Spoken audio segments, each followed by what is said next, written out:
written a story about how wind and solar are likely to thrive despite the election of Donald Trump. And a lot of this has to do with the fact that utility CEOs are still pushing ahead with their long-term plans. Exactly. The economics of renewables have changed significantly over the last few years. And the prices have come way down. For a long time they were helped along by subsidies, but now some of the cheapest power in the U.S. comes from wind farms in Texas and comes from solar plants in Nevada and Arizona.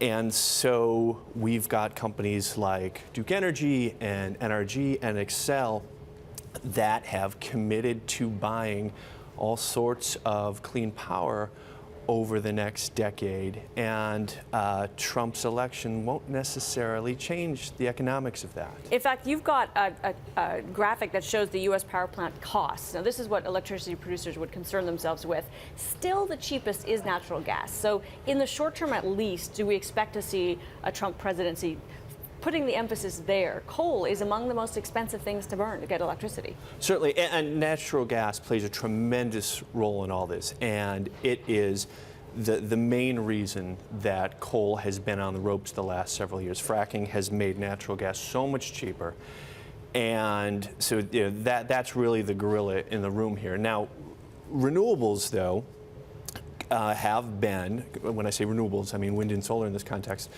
have been the two largest new sources of power added to the grid for 2 years running. So while all these coal plants are retiring as they're under pressure from low natural gas prices, they're being replaced with both coal, or both natural gas and wind and solar, but wind and solar are edging natural gas when it comes to new generation. Just sticking with the coal idea for a moment here, how much lead time is needed to reverse a decision to close a coal factory or coal plant? I'm just trying to get a sense of whether Donald Trump's support of the coal industry will yield anything tangible in the next 4 years. Well, I think that you can reverse a decision to keep a plant open longer fairly easily, but to build a new one, which in many cases is what needs to happen, it can take up to 10 years when we're talking about all the permitting and the financing and building.